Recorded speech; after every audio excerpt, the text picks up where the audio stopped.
Bonjour à tous et bienvenue sur ma chaîne Pixel et Vecteur. Aujourd'hui on va parler de Illustrator et je vais vous montrer que dans Illustrator il y a aussi les actions qu'on appelle des scripts d'action comme il y a dans Photoshop, et je trouve que d'une manière générale c'est très peu utilisé. Donc je vais vous montrer un usage que j'en ai moi personnellement. Alors je vais donc vous montrer le besoin que j'avais. En fait il se trouve que pour un client j'ai besoin d'avoir, voilà, un certain nombre de rectangles qui n'ont pas forcément tous la même taille. Voilà, donc je sais que le premier ici va être en haut, et le dernier, je peux lui donner une valeur, un endroit où il doit être positionné. Et l'idée de base, c'est de faire une action dans laquelle je vais sélectionner la totalité des rectangles. Là, il y en a 5, mais en réalité, il peut y en avoir énormément, il peut y en avoir 150 ou 200. Ils sont tout petits. Et ces rectangles-là, il faut que je les aligne par rapport au haut, donc ça c'est très facile. Ici, je viens ici, voilà, boum. Deuxièmement, il faut que j'ai un espacement entre ces rectangles qui soit identique. Donc je ne peux pas utiliser la touche qui est ici, parce que si j'utilise ces touches-là, je ne vais pas avoir la même distance en fonction.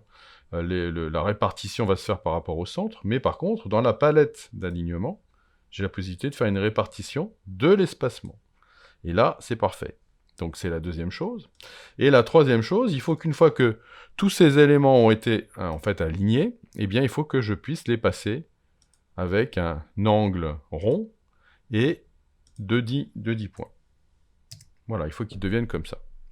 Voilà, donc ça en fait, je pourrais très bien l'automatiser, et il se trouve que j'ai besoin de le faire souvent, donc en fait je vais l'automatiser. Donc je vais effacer tout ce que j'ai fait pour recommencer à zéro. Voilà, et on va lui dire donc qu'on voudrait prendre des petits rectangles. Alors je vais en mettre quand même un certain nombre. Voilà, vous voyez qu'ils sont assez souvent de tailles différentes. Voilà, et je sais par contre que le dernier, voilà, il va être positionné ici, le premier va être positionné ici, il faudra que je me débrouille entre les deux. Alors pour être tout à fait juste, la plupart du temps, les rectangles ont la même taille, enfin ont la même marge entre là et là, mais bon, là ça n'est pas important. Très bien, donc maintenant que j'ai tous mes rectangles ici, qu'est-ce qu'il faut que je fasse? Eh bien il va falloir donc que j'aille créer, donc ils appellent ça des scripts d'action dans Illustrator, et non pas des actions comme dans Photoshop.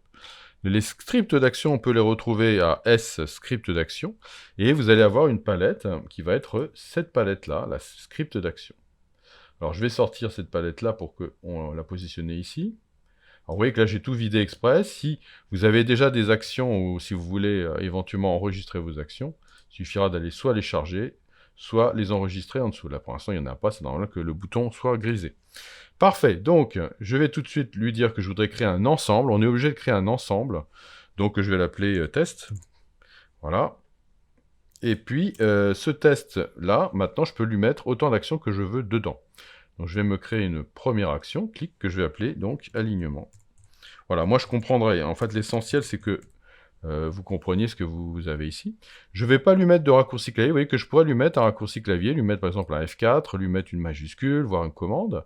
Ce serait tout à fait possible. Moi je ne vais pas le faire parce que je n'aime pas trop les raccourcis clavier. Je vais mettre une couleur et je vous montrerai que on peut avoir comme ça un mode bouton comme dans Photoshop. Et à partir du moment où je vais cliquer sur enregistrer, ça y est, c'est parti. On ne le voit pas très bien là, mais en fait le bouton est rouge, il est censé enregistrer. Et donc à partir de là, eh bien ça y est, il va falloir que j'enregistre tout ce que je vais faire. Donc je vais sélectionner la totalité de mes rectangles, voilà, et je vais lui demander de les aligner par rapport au... Voilà, vous voyez que dans la palette des scripts d'action, je vais la descendre ici, on voit bien qu'il y a un alignement qui a été fait. La deuxième chose, c'est de prendre mon alignement, ma palette alignement, et d'aller lui dire que je veux une répartition de l'espacement. Vous voyez qu'il y a un deuxième alignement. Si j'ouvre, il y a distribution horizontale de l'espace, et là, il y a bien un alignement vertical en haut. Parfait. Troisième chose, je viens ici je peux le faire dans la palette ici, et ici, vous voyez que vous avez la possibilité d'aller lui dire que vous voudriez voir des bords ronds, et que ces bords ronds fassent 10 points. Voilà, et vous voyez que j'ai... Alors, il faut toujours le vérifier, hein. Propriété, il me dit angle, tous les angles, ok. Et ici, il me dit que ça va faire un rayon de 10. Voilà, donc a priori, on est bon. Et je peux m'en arrêter là. J'arrête ça, voilà. Et a priori, mon ensemble test, maintenant, a un bouton qui s'appelle alignement. Alors, comme je vous disais, lorsque vous aurez plusieurs actions, vous pourrez vous mettre en mode bouton. Et vous aurez comme ça, vous voyez, simplement un bouton. Et ça, c'est vraiment très pratique. Alors, je vais le mettre en petit. Je vais me la réinstaller ici. Et vous voyez que quand vous aurez besoin, vous aurez qu'à cliquer là, et vous aurez à voir apparaître des boutons qui seront de plusieurs couleurs. Et le simple fait de cliquer sur le bouton va vous exécuter l'action. Donc vous voyez, je n'ai pas besoin de me retenir des raccourcis clavier, j'ai des noms. Et ça, c'est ça que j'apprécie beaucoup. Donc qu'est-ce que je fais maintenant? Je vais virer tout ça, et puis je vais recommencer. Donc je vais me remettre un petit comme ça. Voilà, et je vais faire plein de duplis. Vous avez compris l'idée. Voilà, on va en faire plein, là. Voilà. Ok, il faut peut-être que celui-là, je le mette en tout petit. Voilà, on va faire un truc un peu comme ça. Bon, parfait. Je sélectionne la totalité de mes rectangles. Parfait. Et je viens, ici, lui dire que je voudrais qu'ils s'ajustent. Et vous voyez qu'ils sont ajustés en haut. Ils sont bien répartis. Et ils ont bien mes petits bords ronds.